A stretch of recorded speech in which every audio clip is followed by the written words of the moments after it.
Now, hundreds of years ago, when you don't have grocery stores and you need to hunt, if you're going to shoot the animals or kill them, you're doing it because you need the meat. This is the gift of life for your family so that they can live. We don't have to do that nowadays, but if you had to live and do that, then you would make a promise to the animal that no part would go to waste. And so what you would do is take the ligaments and the tendons, and if you just feel right in here in your wrist, you can feel some ligaments and tendons. They go down the back of your legs, they go down your back. You would dry these in the sun, and when they're dry, they split into these threads that are so strong. That's how your body can move without breaking, because you have these strong ligaments and tendons.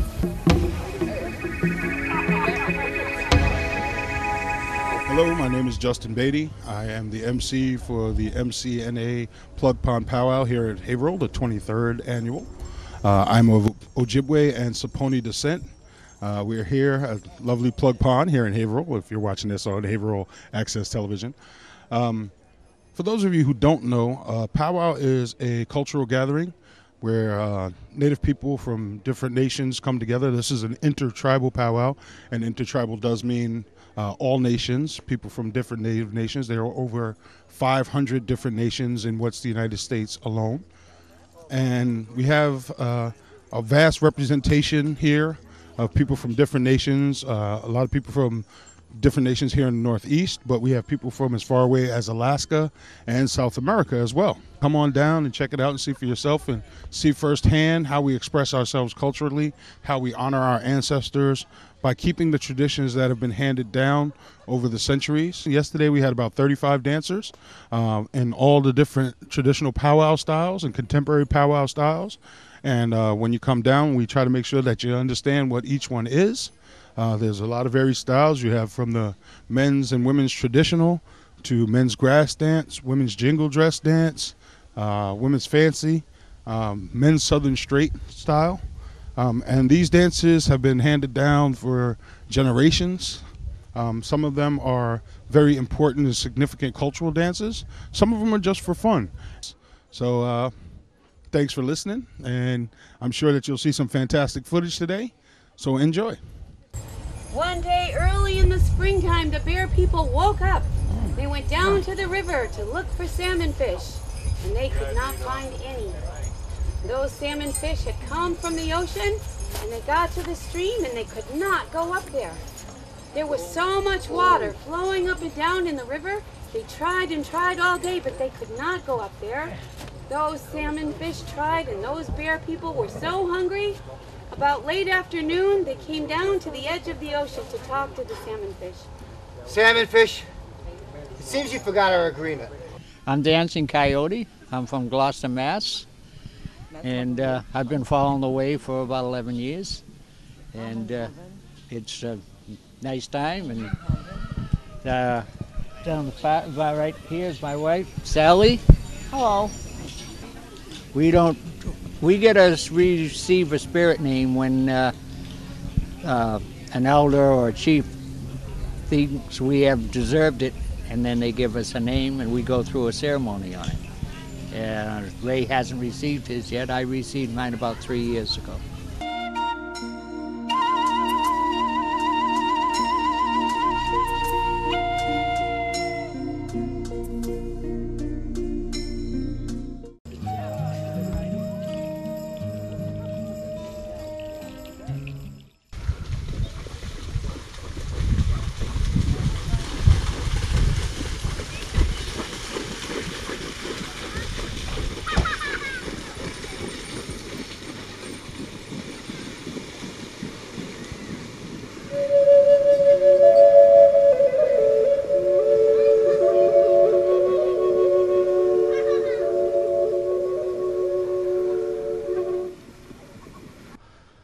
This seems like a really, really sacred and important event. It's a gathering just to let everybody know what our lives are like as Native Americans, and we come together throughout Massachusetts, New York, New Hampshire, Maine, all different places to celebrate. I'm a Northern traditional dancer. Most of the dances here are intertribal, but they do have specific dances for northern traditional jingle dances and different dances like that. So we celebrate in different ways, and we just like to show our culture. Hi, my name is George Thomas. My native name is Lone Wolf. I hail from the Pequot Tribal Reservation. And also I'm with my friend here, Richie Owl Beaver. The reason why we're here is because we're up here supporting the Mass Center for Native American Awareness, which is hosting the PowWow here in Haverhill, Massachusetts. You have a sundry of natives that have come here to support them. I make headdresses, war bonnets, war clubs, silver, turquoise jewelry, women's jewelry, beaded things are done by my sisters, and many other things. The culture that you're seeing today, we've just started grand entry, and that's where the natives actually dance into the circle. And we always come in from the eastern gate, never from the western side. A lot of the natives that are gathered here have different traditional differences when they dance, their dance styles as well as their regalia. In the east we call it regalia, in the west we call it outfits. You'll see some of the natives as they dance in the circle actually dance in reverse faction. And they do that not as an insult to the drum, but they do that in recognition of both the past and the present and the future of their generations. So with us, we love to share our culture, we love to share our experience, and many of our tribes always come together for different areas, Native American powwows. Powwow is also misspelt and mispronounced. It's actually powwas. So when the Europeans came here, they actually couldn't pronounce it, so they called it powwow, but it's actually powwas. And it simply means, it's an Algonquin word, which means gathering of the people. It's a wonderful thing to be here today. I'm 50% Micmac and Seminole, and I'm 50% Polish. In May 9/11, John Organowski, the pilot on one of the planes that went into the towers, was a friend of our family. My family knew a lot of the Organowskis, especially Father Organowski, who was a family member of John's. And it was like a magnet telling me that I should be at his memorial today. John was also a Vietnam veteran. He was a pilot, fighter pilot in Vietnam. And it's like a magnet that I felt like I should be there, yet I knew I should also be here.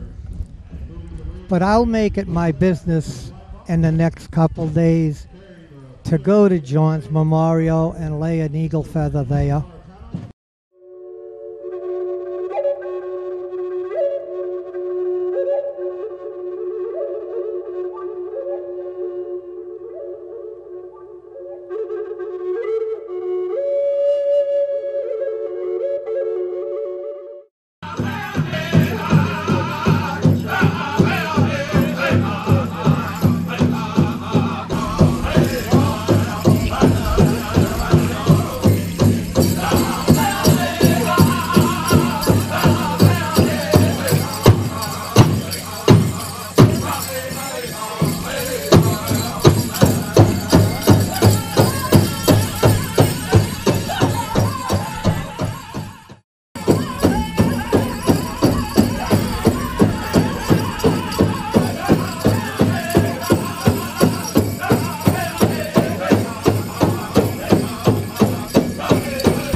Come over here to Urban Thunder for another intertribal.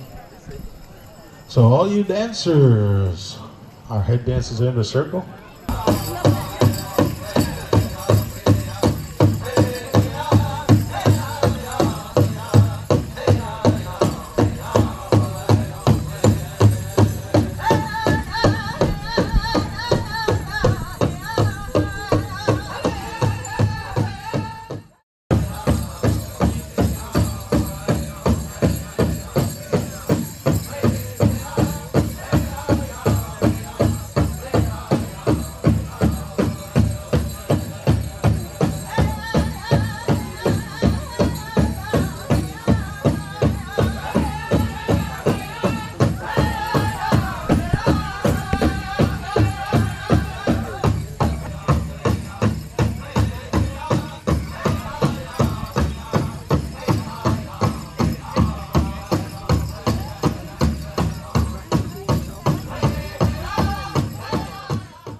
release, and how many years have you guys been coming here to this event? I've been coming for about 15 years, maybe even longer.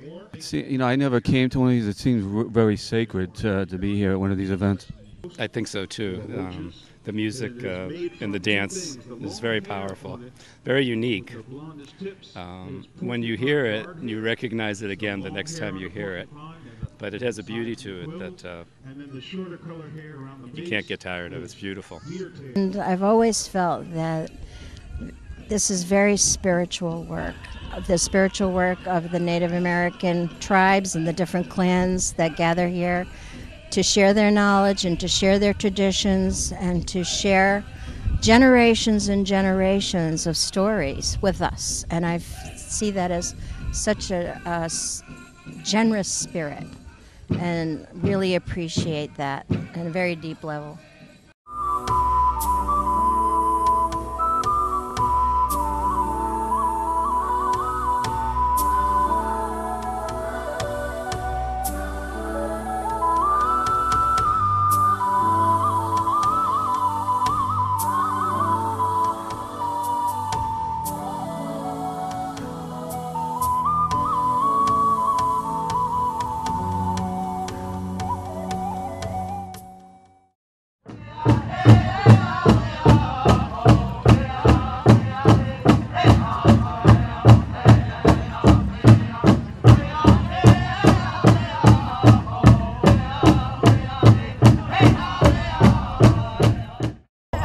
Whenever you're ready, you are on the pair.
The story is told that there was a sickness amongst the people, and people were getting very ill, people were dying, and there was a man who had a dream that if he made this dress, and if he sang the songs that went with the dress, the people would be healed. So he taught the young lady, his niece, how to make the dress, and he taught some other gentlemen the songs. And the women danced, the young lady danced, and the people started to get better. I'd like to welcome everybody to this beautiful gathering on a beautiful day. I offer tobacco to these two beautiful dancers for a healing dance, and I offer tobacco to pray for the families and victims of today's anniversary of 9/11. And if anybody has any special prayers for anybody that's sick in your family or a loved one, friends, come up and offer these ladies some tobacco, and they will carry it with them. And at the end, what they're supposed to do is to offer it to the fire. And the tobacco, those prayers are carried in the smoke up to the Creator. So at this time, if you have any tobacco that you'd like to offer, I ask you to please offer it to these two jingle dress dancers, and they will pray for healing for those. Thank you.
My name is David Lone Bear Senepath. I'm of the Micmac Nation. People call me a storyteller, or whatever. What happens in this day and age, you know, we get so caught up in technology, and we are. I don't care who we are, we're caught up in technology. We needed a car to get here today. We have cell phones, we have things that I don't even know about anymore. I lost track of technology.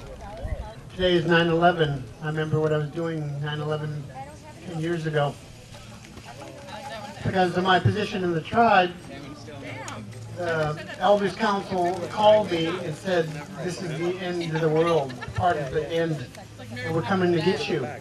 I remember that day because I remember leaving the town of Portland, and it was kind of scary in a way, but it was kind of like, is this the end of the world today? Is this how it begins? We look at the life now and we go through and watch the internet and all that and say, wow, you know, it's just the History Channel. That got me depressed one time. 7 ways the earth could be destroyed. Creation's already happened. We're here. What do we do now? What do we do with this world that the Creator's given us? The Creator's given my life back to me. I explained yesterday that I had a brain aneurysm several years ago, and the Creator took my life away for 72 seconds. My heart stopped for 72 seconds. And I went to the other side of the world, or another side of the world. And at that time, I did not care about coming back, because this earth was such a bad place, I thought. I am from a time of a violent era in my time when I grew up. I grew up with violence. Everybody said because I'm a flute player, I'm at peace with the earth and everything. I am not. I'm in conflict every day of my life. I play the flute because it brings that conflict to peace for a couple of seconds anyway. And as a storyteller, it's my job to tell you, where I'm from and how we change. It's useless to me. I'm entertainment right now. If you guys can't go home with something today. I think the difference is that lessons of storytellers and of our elders, we don't listen enough.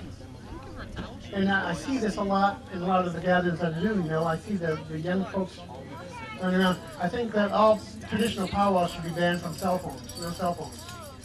Yeah, no communication in that circle. Technology. If you want a cell phone, go in the parking lot. Because what we offer here is part of the spirituality of our belief and our ways, not cell phones. I wear a cell phone today too, and I'm just as guilty as anybody else here. But when we gather in the Creator's name and celebrate and dance and exchange, there should be some respect for Mother Earth here, And that's part of our body, is the respect of our body. If we drink, we should quit drinking. If we do drugs, we should try to stop drugs. And this runs rampant on the reserves of Canada and the United States. We don't hear about it right now. On this remembrance of 9/11, when those planes crashed on the tower of the Pentagon, it's good to honor, but it's good to remember, it's good to do something about it. And if we're going to change this world, we have to change ourselves. We have to kind of wash our eyes a little bit, because the Creator gave us the energy of water. The first energy is always water. There's nothing else. Don't let anybody tell you what you are. You're the one who decides that. And it should be good things, not bad things. Negativity is all around us, but that's part of nature, negative and positive. How we change that is the mindset. It's not energy of rocks, not energy of the feather or anything. It's our mind that changes it. The tool, the Creators just gave us a tool to change that, the eagle feather, the stones, and everything else. It's us that changes that. There's not anything, anybody puts a spell on you or says something bad or a bad spirit. That is you. That's not that other person. You decide to bring that into your mind, that's going to win its effect.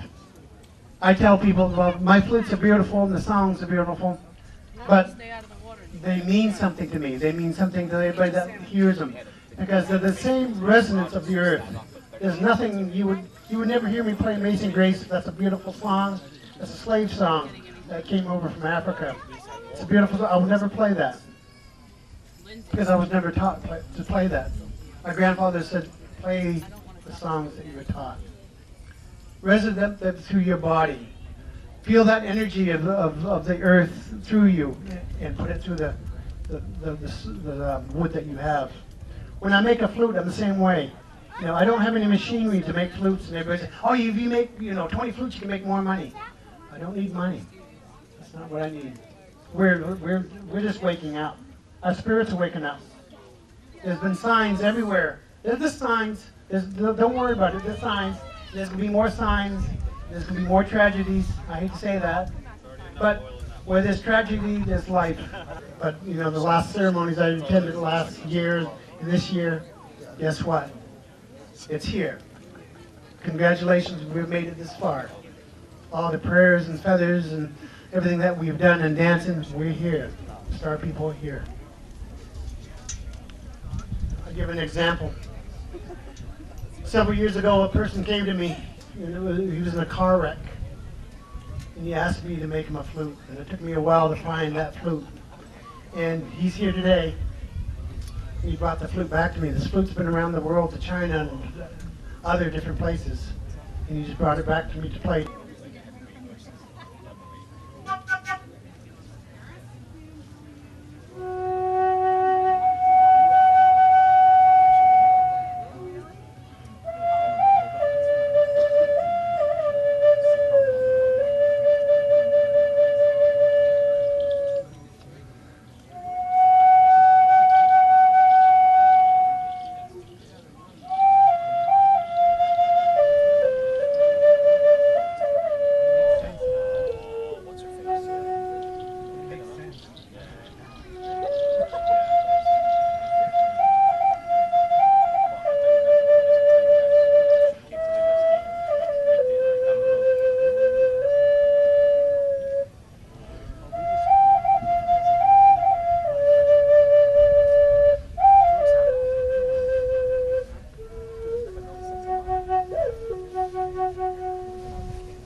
I hope that people really understand when I'm speaking that, you know, it's not coming from me. I'm not writing a book or anything like that. I'm just passing on part of the prophecy and trying to wake up people to understand what's really going on.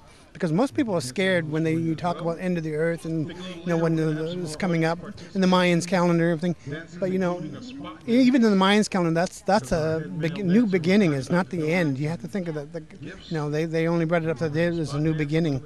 And I believe that, you know, if we see that and really look at that and understand that, we understand that we do have a chance on this earth to change it and change it for the good. Your flute music is absolutely spiritual and sacred and everything. I can't even really describe it. I appreciate that. Thank you. It's a lifetime of learning how to play the flute. I haven't finished learning to play the flute, so first breath and last breath. Now I read, I think in the fly, you make them out of white cedar, the flutes, or? Yeah, lightning struck cedar. Oh, okay. Yeah, and that's a tree that's been struck by lightning. Yeah, they're hard to find.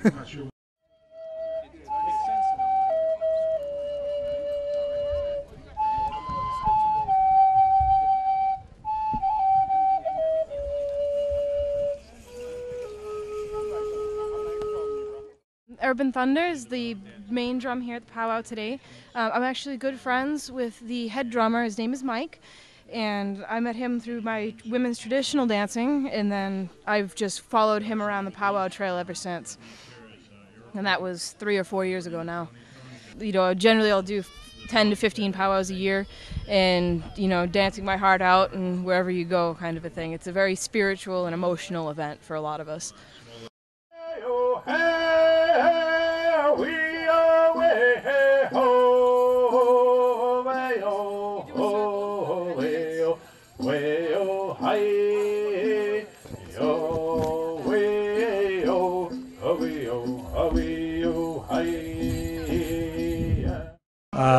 My name's Sly Fox.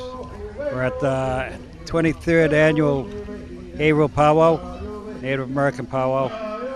I'm originally from Mashpee. I'm a Mashpee Wampanoag. It's our way of letting people know that the Native people are still here and to share our culture and traditions with them. You have several areas of Cape Cod Wampanoags. You got the Gay Head, You got Heron Pond, you got Mashpee, and the Asana from New Bedford. Where there was a body of water, you'd find Indians would camp out there for a while, all along the Merrimack River. You'd probably find old campsites, you'd find some of the traditional crafts and weapons or whatever, So, how many? This is the 23rd annual. How many of you actually attended? I was here from the first one. I helped organize this area, and it's one of the more favorite powwows of Native people and of the vendors here because of the setting. You got a beautiful setting here.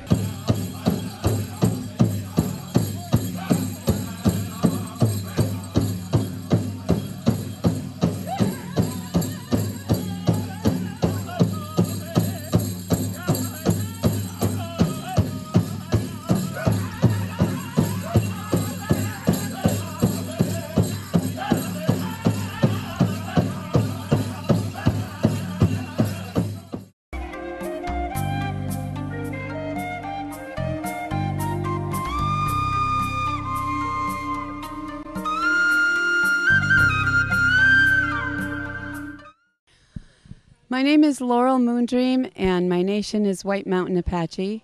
I'm here in Haverhill at the Chief Red Blanket Powwow. This is my lodge. This is the lodge that the Plains Indians would have. It's called a teepee, and I painted this teepee with pictures of animals that I tell stories about. Right now, my partner, who's Blackfoot, and I are the resident storytellers for the Commissioner's Office for Native Affairs for Massachusetts. This would be his typical home. Native Americans build homes based on the shapes in nature around them. The teepee is based on the shapes of the mountains and the trees, whose hands look like they are praying. This is built for heat. On the plains, when it gets really cold, you make a fire inside, and the heat from the fire, when it goes to rise, it has to be forced into a very small space. And because of that, it stays down at the bottom longer, so it stays very warm in the bottom. So in the summertime, it's actually hotter to be in the teepee, even though it has shade. And then you can lift the skirts up a little to get some air. There's a very special way that the teepee is constructed. You may think that if you go in your backyard and put some sticks together that you're making a teepee, but you're not. There's a very special order of the construction of the sticks, the way they're placed in at the top, and then the rope is wound around. It's very important because it's like a keystone in an arch. There's a very special way of locking the sticks in. And then when the rope is dropped down through the middle, it becomes known as the hurricane rope.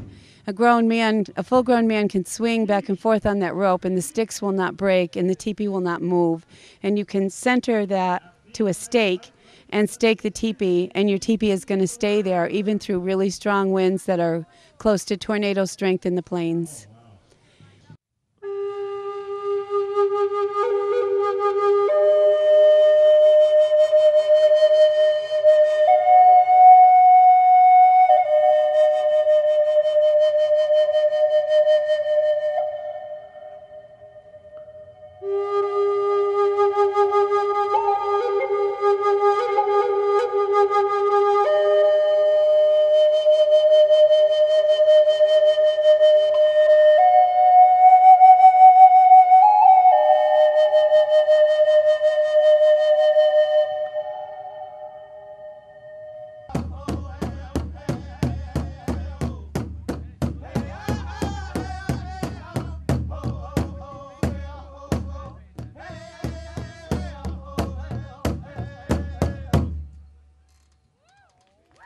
I'll tell you something about Stephanie here. This young lady is a trooper. Last year she was at this powwow, she was dancing, she had cracked ribs. Then yesterday she sprained her ankle, and she's still out here kicking it.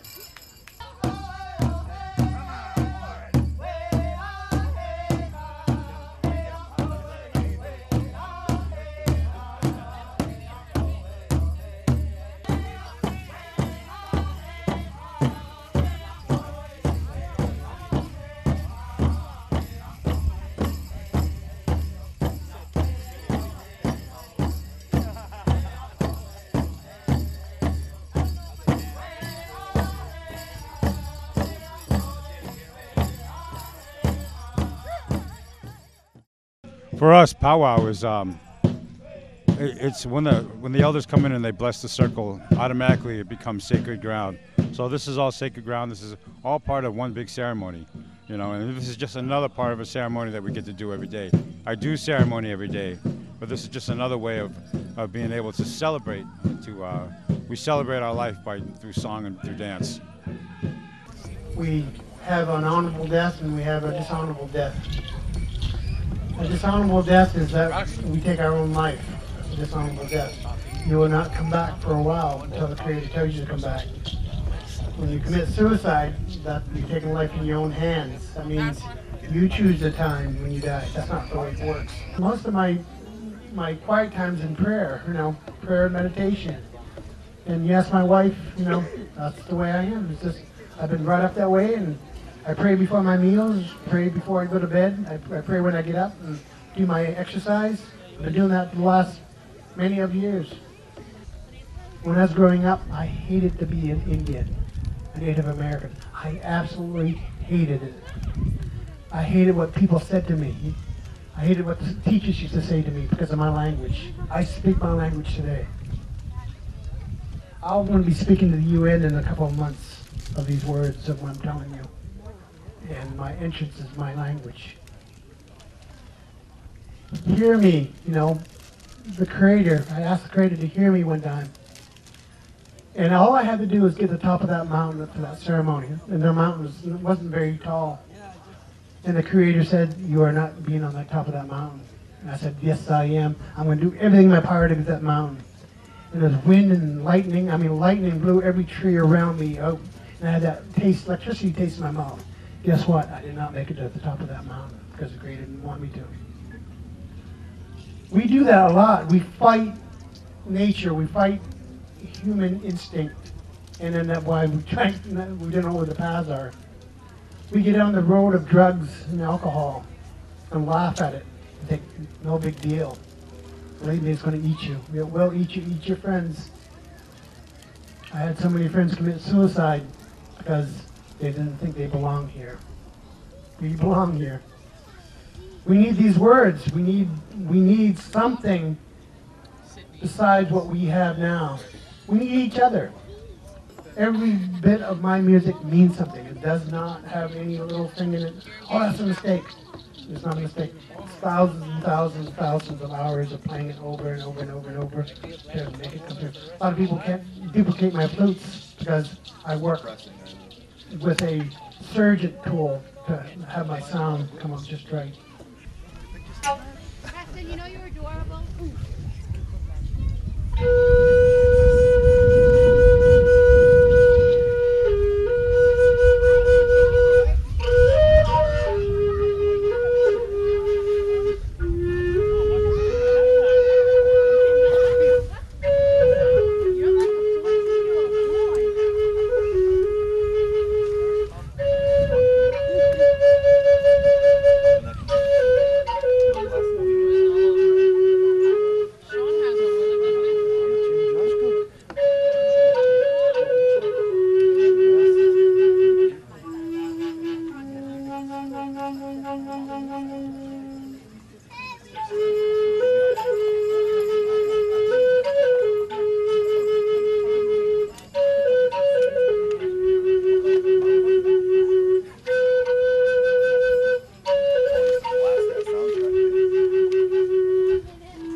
How about another round of applause for David Senapaz? Thank you very, very much. All right, dancers, you should be making your way back to the circle. We're going to have our last round of intertribal dancing. I want to thank you all for coming and spending some time with us today. Just here at the event here at Have a Hill. Just what a day event it's been here. It means a lot, especially on the anniversary of September 11th. Me being a veteran myself, actually, I'm still recruiting in Albany, New York. And what it's been to me and my people, this event actually has did a whole lot of healing, a lot of camaraderie, a lot of community building for the Indian people. Not only for the Indian people, but to also to have diversity with other nations, other cultures, and that way so we can teach our culture to others so they can understand where we come from and what we actually celebrate. Like I say again, my name is Fred Pedro, and thank you very much. About who we are as Native people and why we do what we do. And I hope that you'll be inspired to come to more powwows and tell your friends and bring them and your family and your enemies and whoever. Bring them all. Be glad to see them. And I want to thank the PowWow Committee for allowing me the honor of emceeing, and that I've taken the time to learn about not only my people but other nations, and that not only do I understand these things, but that I'm able to explain and articulate them to other people who may not have any experience with Native people in a way that gives them an opportunity to learn something new.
All right, thank you, Urban Thunder. Thank you, dancers. Powwow time.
Well, good afternoon, everyone. Thank everyone for showing up to the PowWow. It's 23rd year. What I'd like to do, I'd like to have everyone sing along with me. I would like everyone to sing God Bless America. It would be a tribute not only to our country, but to the fallen people at 9/11. So if you would, please sing along with me. God bless America, land that I love. Stand beside her and guide her through the night with a light from above. From the mountain to the prairie, to the oceans white with fog. God bless America, my home, sweet home. Bless America, my home, sweet home. Thank you. God bless everyone. Please be safe when you're on the way out. Thank you very much. Mass Center for Native American Awareness powwow here at Plug Pond. We hope you had a good time. Yeah, had a good time? All right. Yay! All right. I'd like to thank you all for coming. I'd like to thank Iron River, Urban Thunder, and Eastern Medicine, who was here yesterday. And I'd like to thank all of you for coming. I'd like to thank all the vendors for coming. I'd like to thank our storytellers, our flute player, our Eastern social dance singer, and especially I'd like to thank the Mass Center for Native American Awareness for allowing me the honor of emceeing this powwow this year. I may see you next year, but I'll probably just be singing because pulling double duty will kill a man. But I hope you all had a good time. Thank you very much for coming, and we hope to see you next year.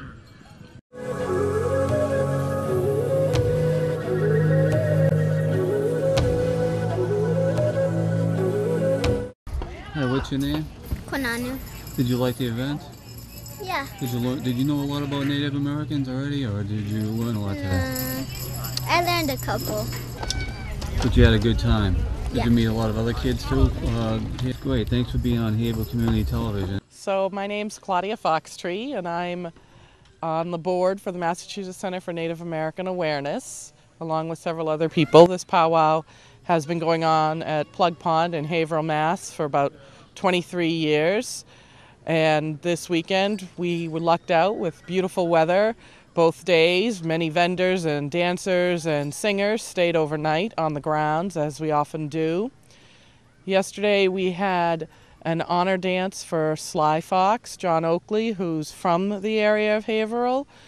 He helped get this spot. He was on the advisory committee and he retired in April, so the board did a thank you for him in the form of a traditional Native American honor dance. Today we had several different events happening that also happened yesterday. Craft making and storytelling by Laurel Moodream and Peter Whitefox. I did a presentation simultaneously for adults and teachers and other interested folks on how language is used to discuss Native Americans and what words can be problematic and what might be a better choice of words. And we had some specialty dances, a jingle dress dance and men's fancy dance and traditional women's and men's dances. We had a lot of people here both days from the public, and the public had opportunities to come in and dance in the circle and ask questions and take photographs of folks outside of the circle. And there was Native American food with our own Massachusetts Center for Native American Awareness, as well as Now and Then, which was serving more traditional Native American food. And there was opportunities to engage in many activities afterwards. And now people are packing up and getting ready to go back to their full-time weekly jobs or back to crafting. in preparation for the next powwow. And we look forward to this one here in Haverhill every year.